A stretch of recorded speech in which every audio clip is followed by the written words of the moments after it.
Dear friends, on behalf of the people and the government of Argentina, it is my honor to bring this message today as we pay tribute to the victims who lost their lives 27 years ago.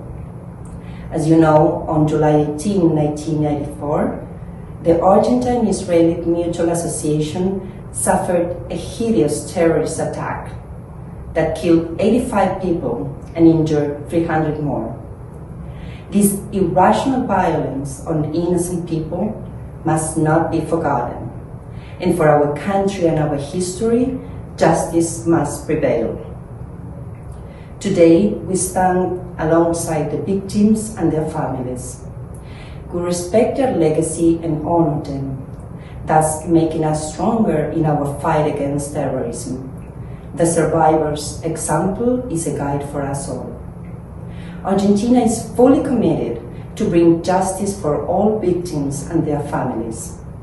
In this sense, let me recall the words of our president at the Jewish American Committee last year, when he said the attack against AMIA was not just an attack against the Jewish community, it was an attack against Argentina. We need to know the truth, because without truth, we cannot have justice. Terrorism has no place in a democratic system. The attack on the AMIA headquarters made us face terror, hatred, and destruction. All of us Argentines were victims. It was an attack against democracy and freedom in our country, and it left impunity, an open wound that still hurts our society as a whole. Argentina is also determined to eradicate anti-Semitism and all forms of hatred and discrimination from our land. Our country strives for tolerance, dialogue between faiths, coexistence and diversity. We're a nation of peace. And we have an unwavering commitment to the fight against terrorism in all its forms. Dear friends, in this day of sorrow, we pay respect to victims of this vicious attack, to their families and friends. We keep their memory alive and recommit our efforts in the search for justice. I thank NIBRIF Canada for the opportunity to participate in this event. Dear friends, it's my honor to join you today as we commemorate the victims who lost their lives during the attack on the AMIA Center in Argentina. On this difficult day, Israel joins the Jewish community of Argentina and stands alongside the families of the victims in mourning their tragic loss. The Jewish community of Buenos Aires takes the day to remember the vibrant lives and contribution of those we have lost. The victims of this horrific act of terror came from all walks of life. They were Jewish and Catholic, doctors and lawyers, fathers and mothers, sons and daughters, as well as Israeli diplomats. To the families of the victims, we are with you during this time of mourning and stand in solidarity against such acts of terrorism. Let us honor all those who lost their life and ensure that their legacy lives on. Let us never forget their names. Israel will continue to fight against all forms of terrorism, both domestically and globally, and help make the world a better and safer place. On behalf of the Embassy of Israel, I would like to thank B'nai B'rith for organizing this very important commemoration and for honoring the victims of this tragic attack. May they never be forgotten. Thank you. Welcome to this B'nai B'rith Canada virtual event, marking the 27th anniversary of the AMIA bombing.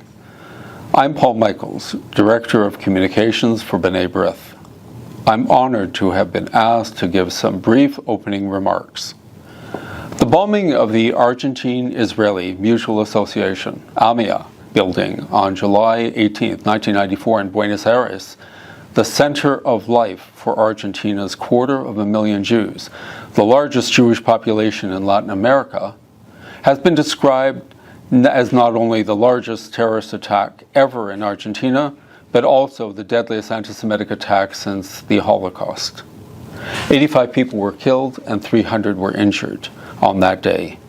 It was preceded, we must not forget, by another anti-Semitic attack, the 1992 bombing also in Buenos Aires, of the Israeli embassy killing 29 and injuring 200. Iran and its proxy Hezbollah carried out both attacks, and justice remains to be found in both cases. Today, marking the anniversary of the AMIA bombing, we have a distinguished panel who will be introduced and moderated by Michael Mostyn, Chief Executive Officer of B'nai B'rith Canada. This discussion will last about 40 minutes and will be followed by a Q&A from you, the audience, who have submitted questions to the panelists. I now turn things over to Michael Mostyn.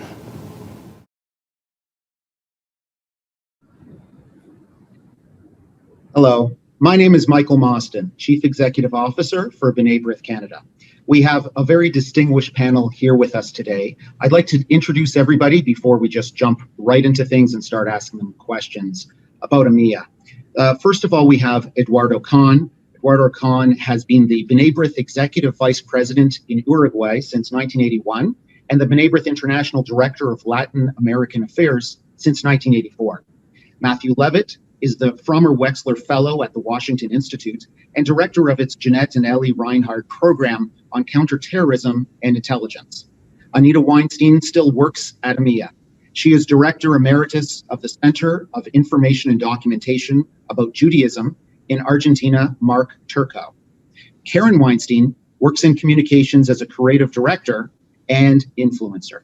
So we're going to start off right away. I'm going to jump into some questions for Anita and Karen. We'll be asking questions of all of our panelists, and then we'll be getting to some of the questions from you, the audience, to wrap up this panel discussion. So first of all, Anita, you've said on many occasions that the enormous shock of the AMIA bombing changed you forever. Could you explain how, namely, what your journey has been like over the past 27 years? How have you changed? What have been the constants for you? What lessons do we need to learn foremost from your experiences? Hi, thank you very much for giving me this opportunity to share with you what happened to me that 18 July 1994. It changed my life because I felt that suddenly I became responsible for remembering and telling others what happened to me. I was a witness and a survivor of a terrorist attack when I thought always and remembered what my mother told me, she being a survivor of the Shoah, as well as my father, that she thought that no one would need to call me a survivor of an anti-Jewish attack after the Shoah. But unfortunately, she was wrong because I became also a survivor.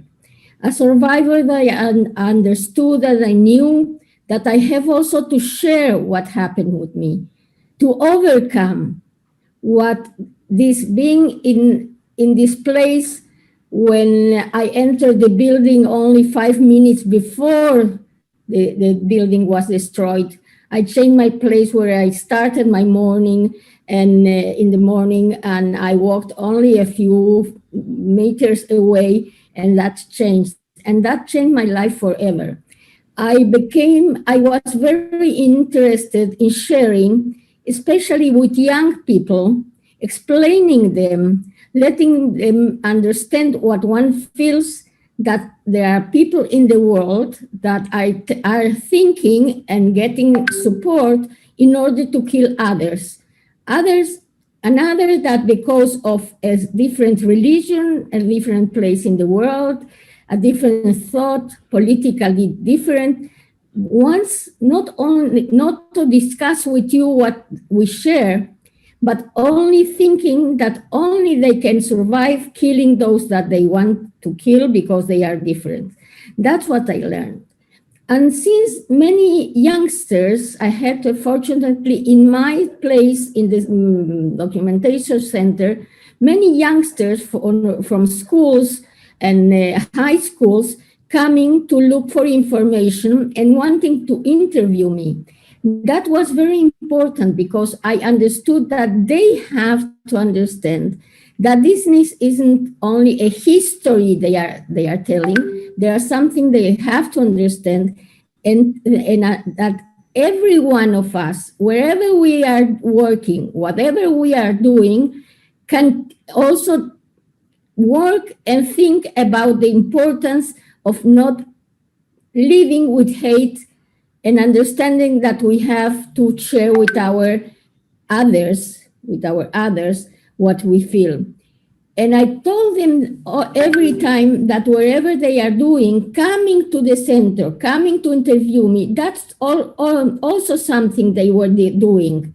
Because when they were going back to their school, they will share it with their other members of in school and with the teachers, and that's also something they can do.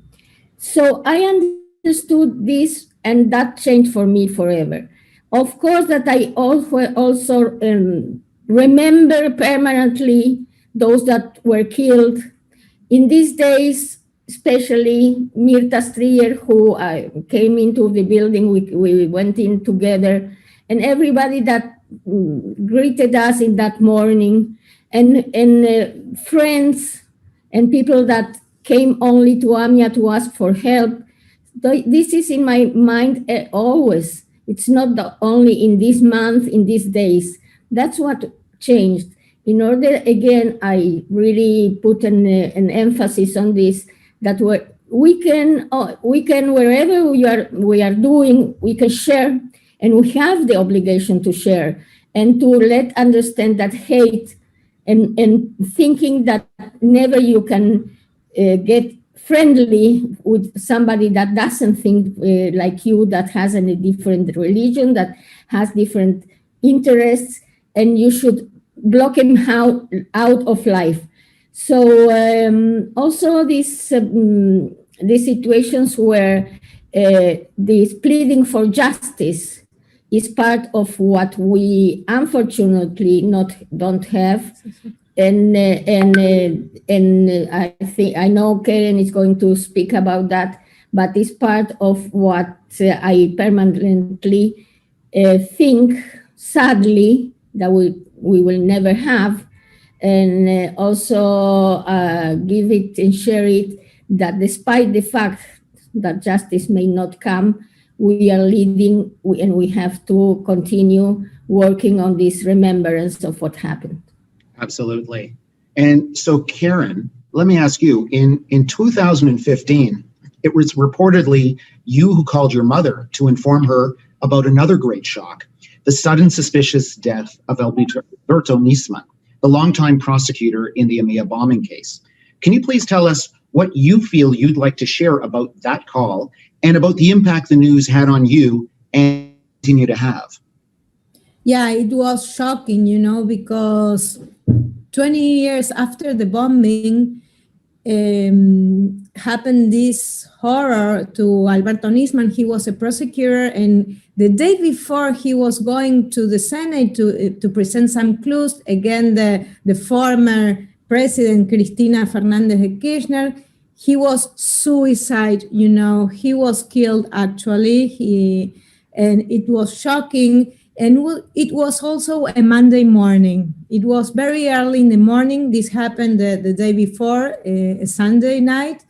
And on Monday morning, very early, I saw the news and I couldn't believe myself. It was like rewinding, like, going back through time, 20 years back, and feel the bomb again, because feels so insecure, feels so fragile. And I called my mother, and she also felt the same way as I was feeling, because we couldn't believe ourselves. The impunity, how can they do this? And still nowadays we have no justice on this case, also on the AMIA bombing and on Alberto Nisman case, that the government or the justice up to date says that he committed suicide and nobody killed him, but clues and everything says that it's just the opposite.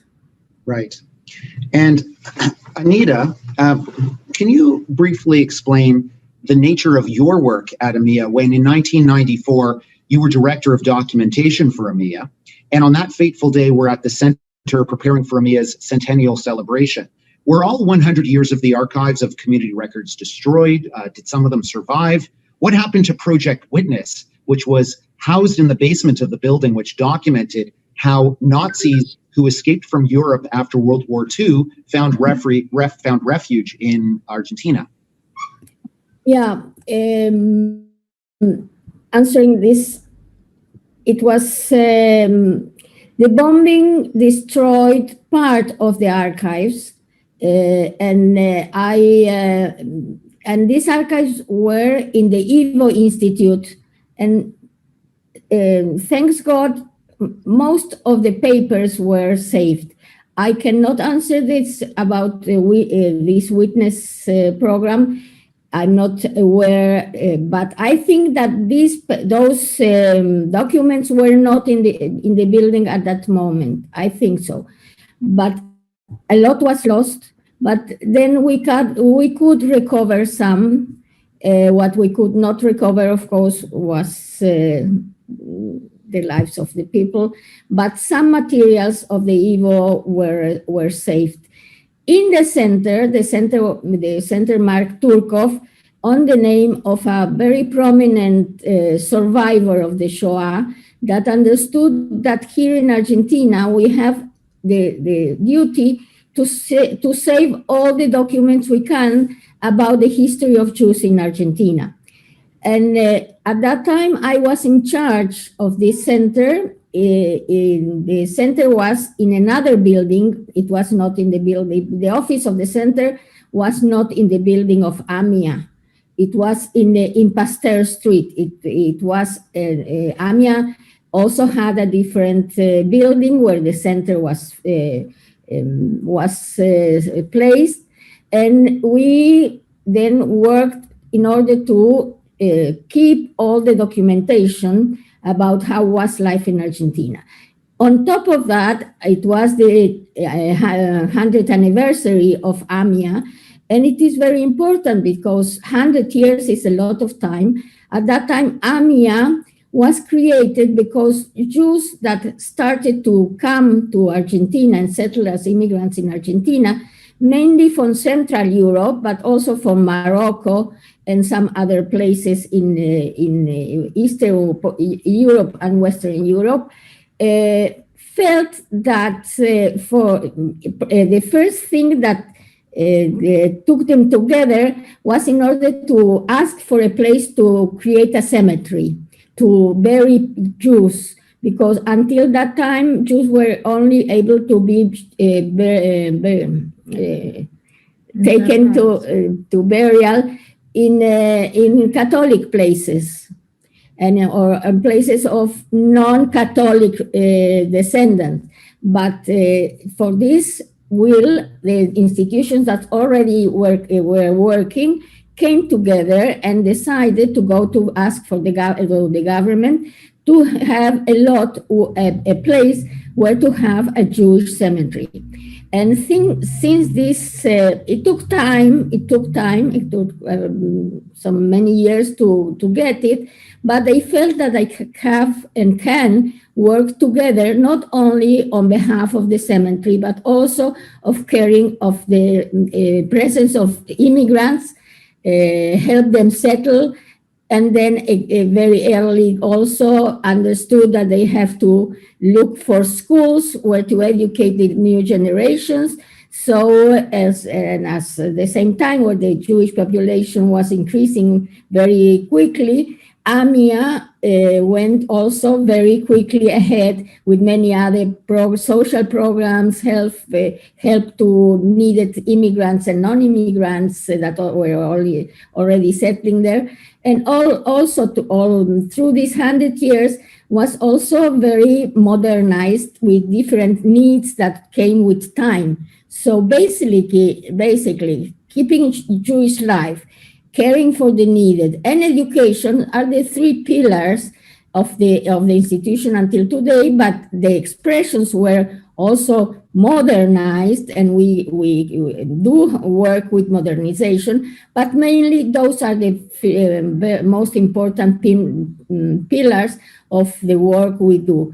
The center has all the documentation that is possible to share, those that investigate and want to know how these 100 years were developed. We have pictures, we are depositions, we have testimonies, we have books, we have exhibitions all over the world shared with people, also in internet, and that's what through the center we work until today. Well, thank you so much. I'm going to shift to Matthew now. Matthew, in a 2019 paper you wrote for the Combating Terrorism Center at West Point, you described in gripping detail Iranian-backed Hezbollah's illicit financing and weapons procurement networks operating globally. Can you tell us about how these networks operated in Argentina in the 92 Israel embassy bombing in Buenos Aires and in the 94 AMIA terrorist attack? Could you also tell us about what we need to understand about their networks that are operating currently in Latin America?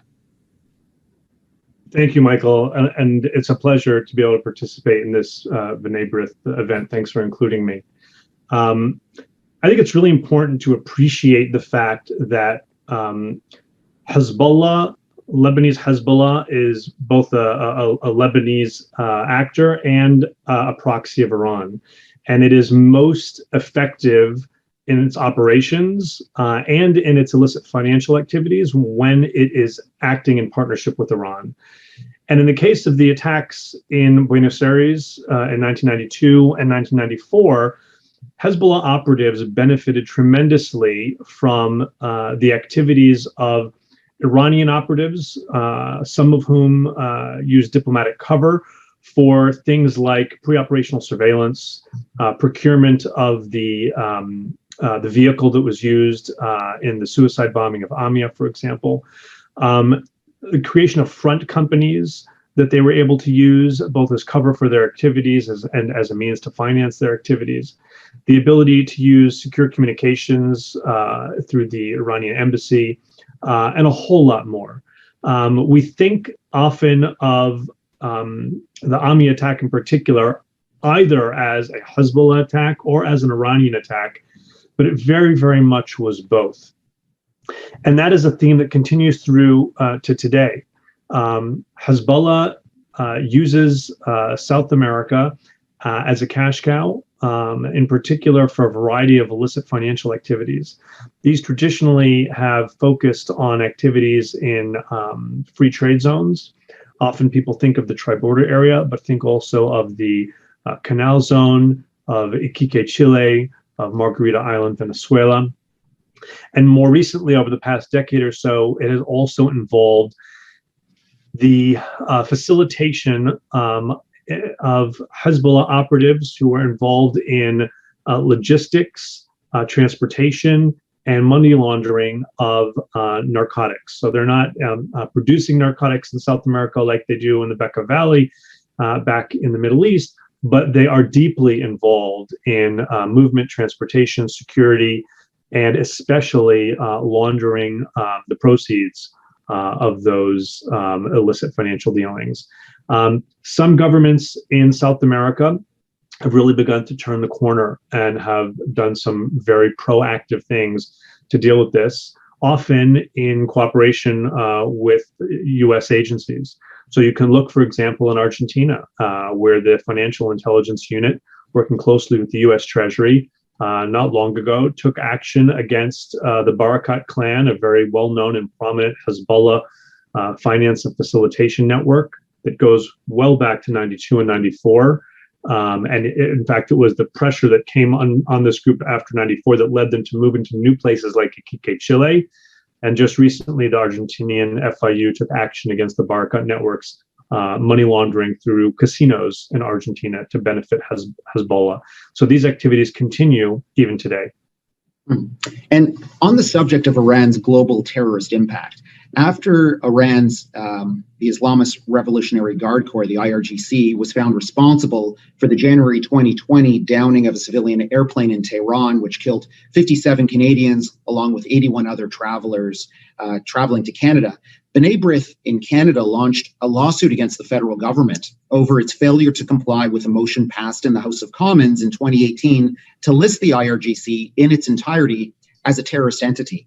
We're still pursuing this matter, but what advice do you have for Western governments in general, Canada as well as Argentina, United States, among others, in taking seriously and countering Iran's malign designs? I think it's important to recognize that the nature of the revolutionary leadership in Iran, and that is to say there are two leadership structures. One is the pseudo-elected, because not everybody can run. They're not truly fair and free elections, but they're also not terribly important in that the people who control all the actual elements of power, from the nuclear program to the missile program to the courts and the judiciary and the media, are the unelected revolutionary leadership. And for them, the idea of exporting this revolution is something that is ingrained in the DNA of the Islamic Republic of Iran. It was put on hold a little bit after the founding of the revolutionary state because of the Iran-Iraq war, but then it really picked up steam. And so understanding this forces us to come to terms with the fact that, unlike kind of Western democracies, Iran has built into its DNA an element of expansionism. And sees the use of force as just another tool in its toolkit, no more or no less legitimate than any other tool. And that demands that we deal with them appropriately and recognize that entities of the state, including the IRGC, are used as an implement of violence and terrorism. That's uncomfortable for many in the West. We're uncomfortable with kind of designating part of a sovereign state as a terrorist group, and that's because most governments, thankfully, don't operate that way. Unfortunately, Iran does, and I think that it's important to not just call a spade for kind of high moral values, but as an implementation of policy to exact some reasonable cost on Iran and say, actually, it's not going to be acceptable to do that, whether it's the IRGC or the use of diplomats for some of their assassination plots around the world, which is something we saw going back to 1992 and 94 in Argentina, something we've been seeing more recently over the past few years in the West, in North America, and in Europe in particular. And so it's not that designating the IRGC as a terrorist organization is the only way to deal with this problem set. It's not that the government of Canada isn't doing other things. I think the government of Canada takes this problem set quite seriously. But I think governments, including the government of Canada, need to be able to get past this discomfort and treat the Islamic Republic of Iran as the rogue regime that it is. So, Matthew, you've also written the fact that Hezbollah benefits from both Iranian largesse and its own procurement efforts is well documented. Canada's terrorist financing assessment for 2018 noted that Hezbollah operates within a logistical and support structure that is both global in scope and highly diversified in nature. In the past few years, has that assessment changed? Since you've drawn attention to potential Hezbollah attacks in the US and Panama, what about countries like Canada? So the assessment has not changed. And Canadian authorities at different points have raised concerns that Hezbollah has the capability to carry out attacks in Canada, as it does in the United States, even though it's never acted on that. Most recently, we had the conviction in New York of a Hezbollah terrorist operative named Ali Kourani.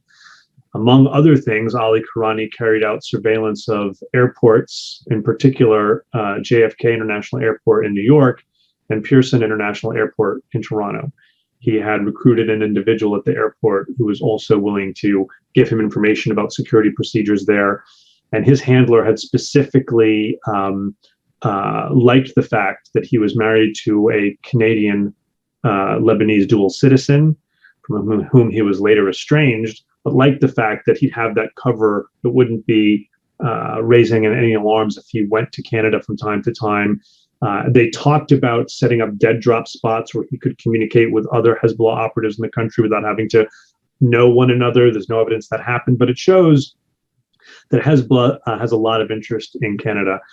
Ali Karani echoed what other individuals Hezbollah operatives captured in North America have said, which is that to their mind, Hezbollah's presence in Canada is actually even larger than it is in the United States, and it's quite large in the United States. That's from an operational perspective. And then from an illicit finance and procurement perspective, there are just more cases than we have time to discuss.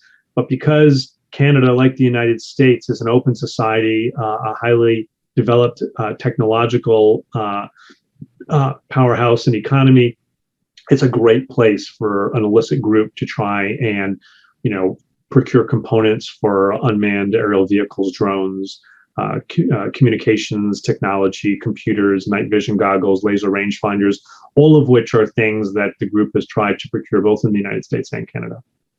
Yeah, thanks, Matthew. And one more just quick question before I get to Eduardo. With respect to the then Argentine President Cristina Kirchner's 2013 MOU with Iran to establish a truth commission to investigate AMIA, you wrote, this was as absurd as asking Al-Qaeda to join in investigating the pilots who flew the planes into the World Trade Center. How do you explain such an obscene relationship between Argentina and terrorists sponsoring Iran?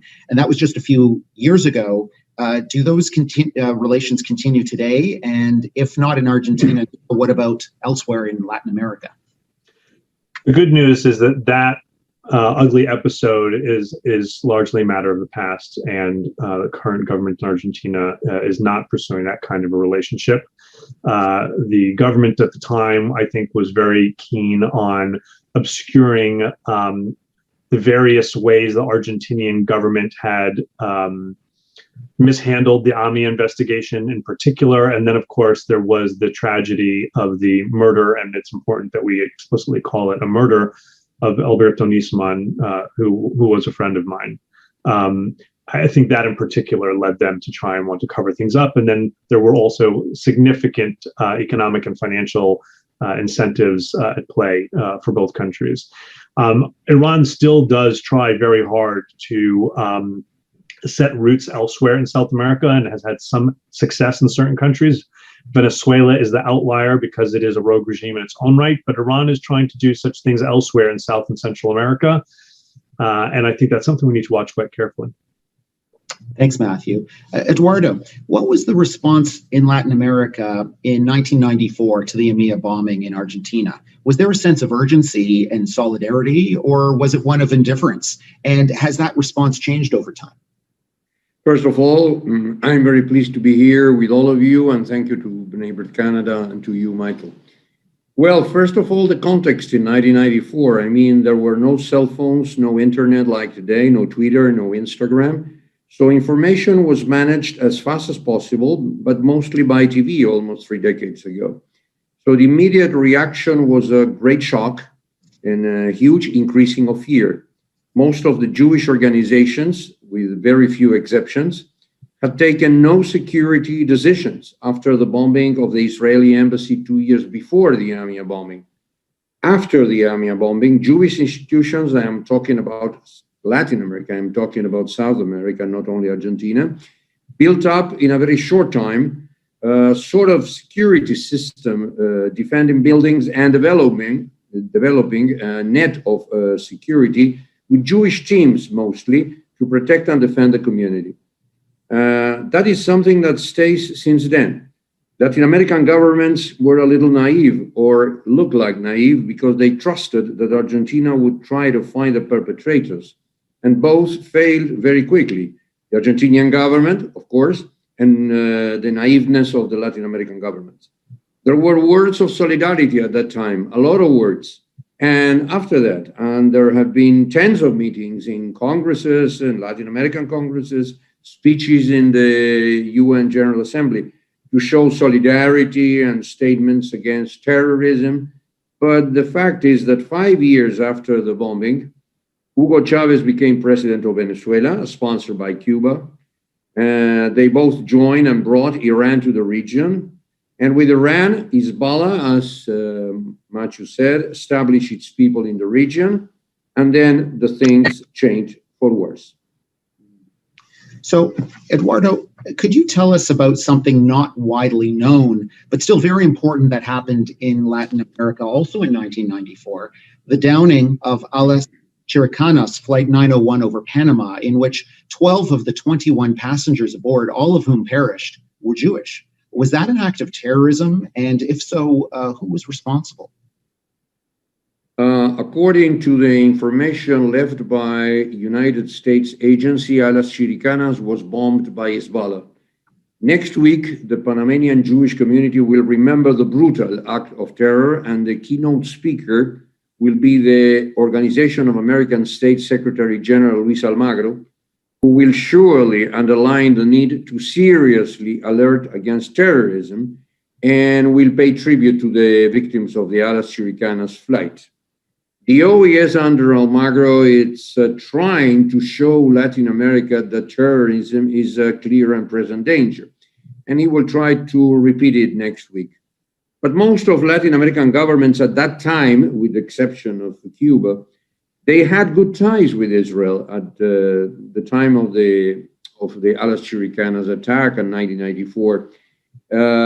But not long time after the AMIA bombing, a decade after, populist governments came to power in important countries, huge countries like Brazil, like Argentina, but also in Ecuador, in Bolivia, and Venezuela, of course. And the feeling was that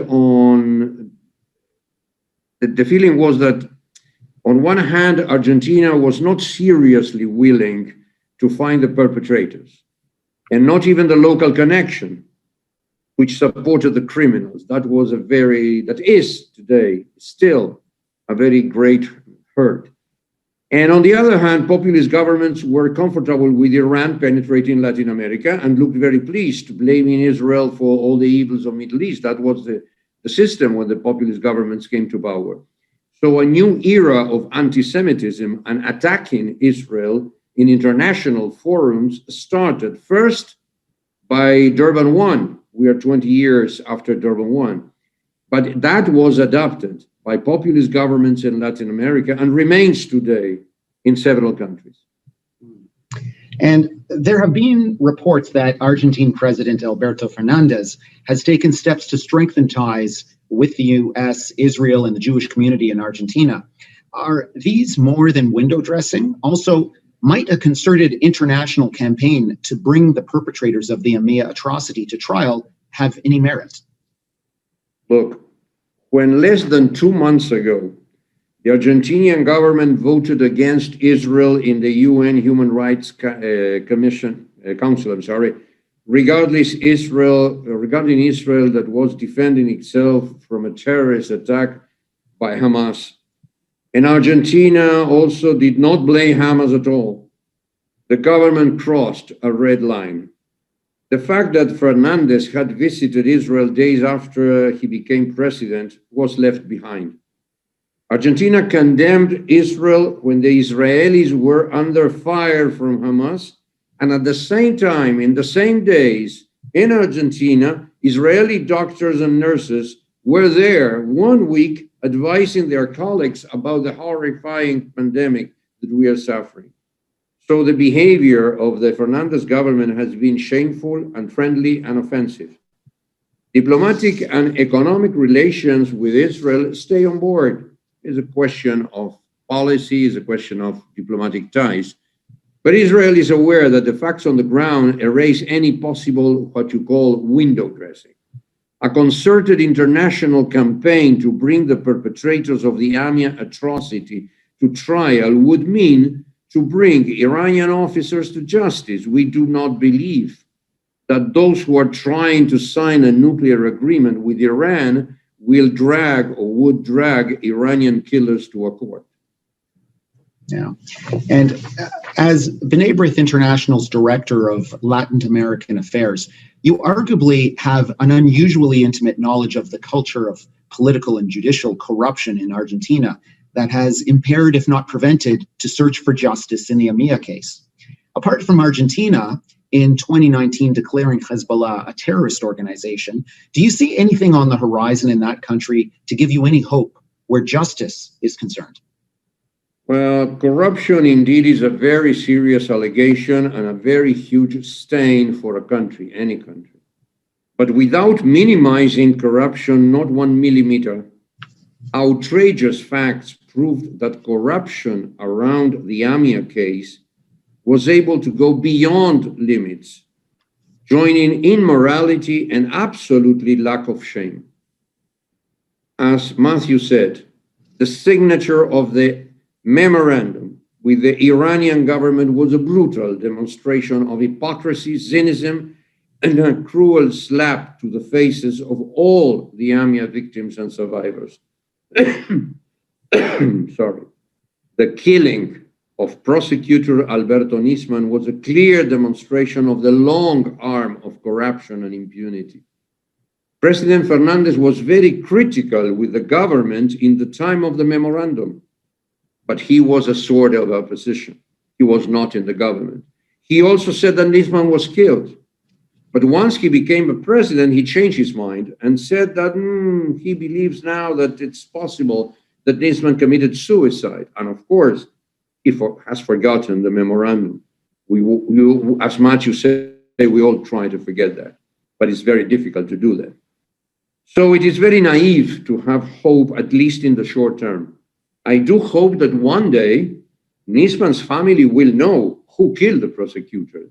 That I hope. I have no hope that the perpetrators of the AMIA bombing will be judged in any court. The declaration of Hezbollah as a terrorist organization, as you say, Michael, was a makeup for political reasons at that moment. But I remember again, 2 months ago, Hamas was not even mentioned by the Argentinian government when Hamas attacked Israel. So this government has made its choices. It supports rogue regimes like Cuba, like Venezuela, like Nicaragua. Yesterday, this government supported the government of Cuba, not the right of freedom of the people. And the UN record voting against Israel of this government puts the hope, in my opinion, in a freezer. Thank you, Eduardo, for that. We did put some questions out to the community, and some questions have come in. So I'm going to open it up now. So anyone really that would like to answer, please feel free. But since you were starting, Eduardo, talking about the most recent conflict in Gaza with Hamas, I'm going to go to this question first. During the recent Gaza war, Hamas fired hundreds of missiles towards Israel, making the sky appear like a giant display of fireworks. And the joke in Iran was, look at our COVID vaccines. Despite a serious pandemic, the Iranian regime prefers to spend money on military targets rather than on the well-being of its own citizens, and ordinary Iranians are well aware of these priorities. Some people in the West believe that sanctions against Iran will be bad for ordinary Iranians. Is there a way to contain Iran without hurting its citizens? And I open that up. Matthew, Eduardo. Yes, Matthew will answer better, so I will be very short. Well, you see, the question of if we have a perspective from the Latin American point of view, I agree with Matthew that the penetration of Iran in many ways of our daily life, in the question of narcotics, in the question of drug trafficking, in the question of supporting Venezuela, in the question of supporting Nicaragua or Bolivia or Ecuador or whatever, made us know that Iran has a very small opposition to some things that the regime wants to do. I mean, the question is not speeches. What we feel looking from here is the question is not speeches. It's not to go to CNN or any other place to say that we will not permit Iran to have nuclear weapons. It's not. No, the question is for Israel is a question of life. I mean, Israel shouldn't permit because it's a question of life, because Iran wants, and it says openly everywhere, Iran wants to make Israel disappear, and nobody in the UN says anything against this sentence. So this is an existential issue for Israel, but it doesn't look like an existential issue for the negotiators that are sitting down with Iran for X reasons, Y reasons, or whatever reasons. And the third and final thing is that what we watch from Latin America, watching especially the interference of Russia and China in this continent in different ways. They say commercial, but we know what is Russia about and we know what China is about. And watching that, we are really in this region, whatever happens with Iran, we think is very, very dangerous. Do you have anything you'd like to add, Matthew? Sure. As you know, I'm a former U.S. Treasury official, so I've given a lot of thought to sanctions. And I think the first thing to point out is that sanctions are one tool. They're not the only tool. They're not always the best tool, and they will always be most effective when used in tandem with other tools. The reality is that the nature of the regime in Iran is such that not only does it prioritize its exporting the revolution and use of violence over taking care of its own people, which is not something new, but it also will take advantage of sanctions. There are parts of the regime that kind of almost invite sanctions because they know that they can create a situation where people will suffer, but they'll be able to get by, where the Quds Force and the IRGC will be in the best position to evade sanctions, and it doesn't really bother them that the rest of the country is going to be in a difficult position. That's the nature of the regime. There is not a way to completely bubble wrap the Iranian people, most of whom are not so enthralled with the regime, and most of them are not so anti-Western, ironically, and only target the most illicit actors. We do have sanctions that are what we call targeted, that are intended to only target the RGC or this person or that front company. But some of the larger sanctions against larger jurisdictions, which are the ones that really put the screws to the Iranian economy, are by definition going to have some trickle-down effect. And that's why they have to use in tandem with other tools, because on their own, they can hurt Iran, but they will not get us where we need to be on their own. There has to be just the right balance of these different tools to be able to put the kind of pressure on Iran that we need to get them to consider changing their behavior. Ultimately, the regime is going to change behavior when it believes that the activities it's engaged in are no longer ensuring the survival of this Islamic Republic of Iran, but actually threatening it. Thank you.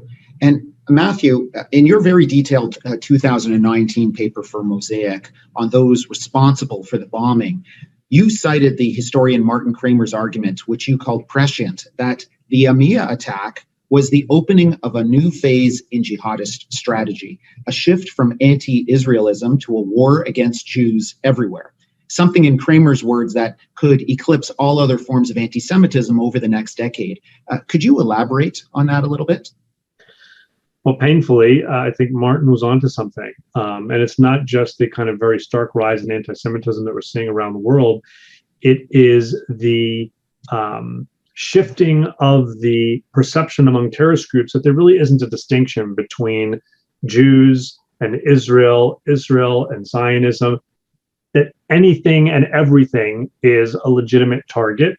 If you believe that the existence of Israel is something to be hated and destroyed, then all of those are legitimate targets. And as I investigated Hezbollah activity around the world, I found that there were additional plots that people didn't know about. At one point, Hezbollah joined partners with another group to consider targeting refugees from the former Soviet Union at a synagogue in Eastern Europe. That didn't happen, but it showed how they were thinking at the time. Yeah. And a year ago, Argentina adopted the IRA working definition of anti-Semitism. Were any of you surprised by this decision? And, is it significant that Argentina did adopt IRA? No. That's different. When when it was organized, the question of researching through IRA, Argentina was the only Latin American country to join in the very beginning. So it's not surprising that in questions of anti-Semitism, Argentina has tried in different administrations since then to support not only the question of IRA definition, but teaching of anti-Semitism in schools and high schools, and to have laws against racism and anti-Semitism. In Argentina, there have been some processes. I mean, there have been I wouldn't say trials, but people has been condemned, not condemned to jail exactly, but condemned to study Holocaust, for example, as punishment because of anti-Semitism, etc. No, the question that maybe it hurts more, our dear friends from Argentina will explain it better because they live there. Maybe it hurts more that Argentina was very intensive in the commemoration of January 27, the Holocaust Remembrance Day, through the Ministry of Foreign Affairs and the Ministry of Education. Argentina was first in all the questions of anti-Semitism. At the same time, we have seen the question of the AMIA little by little disappearing, the question of the memorandum with Iran, the question of Nisman's killing, etc., and the attacks to Israel in the UN. So this kind of separation of things is what makes anti-Semitism very dangerous, but we have to be realistic. In the question of commemorating Holocaust Remembrance Day and the IRA definition, no, Argentina was in the forefront. I suppose the ladies in Argentina may want to say something about that. Yeah, do you have anything to add, Nita Karen? Not much. I'm not a political analyst, but we feel that kind of distortion where both things are important, because anti-Semitism is banned, and it's also a work of DAIA, the institution in AMIA that deals with these matters, and all these activities that they do are very well followed, and this strange union between both things that were explained live together. So there are reactions against anti-Semitism, but at the same time, these all expressions avoiding to really stand on one side or the other also are happening every day. Thank you. So I'm going to combine two questions together here. Mohsen Rezai is one of the people responsible for the AMIA bombing, according to an international arrest warrant by Interpol. And yet he ran in the 2009, 2013, and 2021 presidential elections in Iran. And similarly, Ali Akbar Veliati is also among the people held responsible for the AMIA bombing, and Interpol has an international arrest warrant against him as well. Yet he served as Iran's foreign minister from 1981 to 1997. That is, the bombing took place during his time in office. Veliati has continued to serve in important government posts in Iran. So a similar question to both. What does it say about the Iranian regime that terrorists can occupy high positions in their government? If I follow the steps of what Matthew said, it's not a surprise. I mean, it's in the essence of the regime to do something like this, but something more. When the discussions of the memorandum signed between Iran and Argentina took place, and unfortunately, the foreign minister of Argentina was Mr. Hector Timerman, who is now dead. I clearly remember that it was the time when Iran was very strong, saying all over the world, because Iran has the tool of the memorandum, that they are negotiating a memorandum because they are innocent. They didn't do anything, and this is all a lie of Zionists and imperialism and in the United States.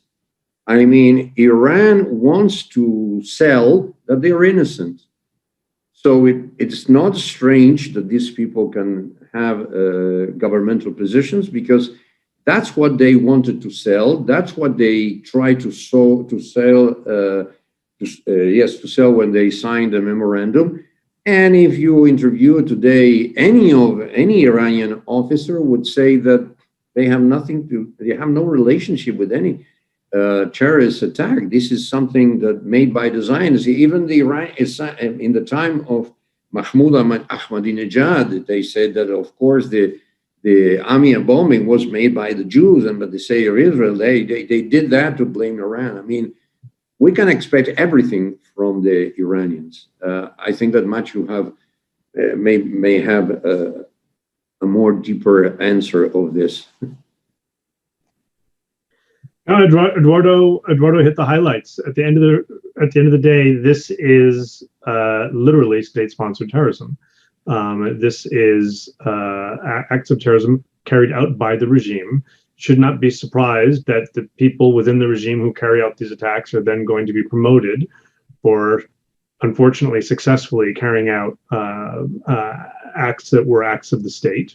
And herein lies the difference between Western democracies and most other countries around the world, and a rogue regime like Iran that sees killing people, including killing civilians, as a no more or less legitimate tool of international foreign policy than anything else.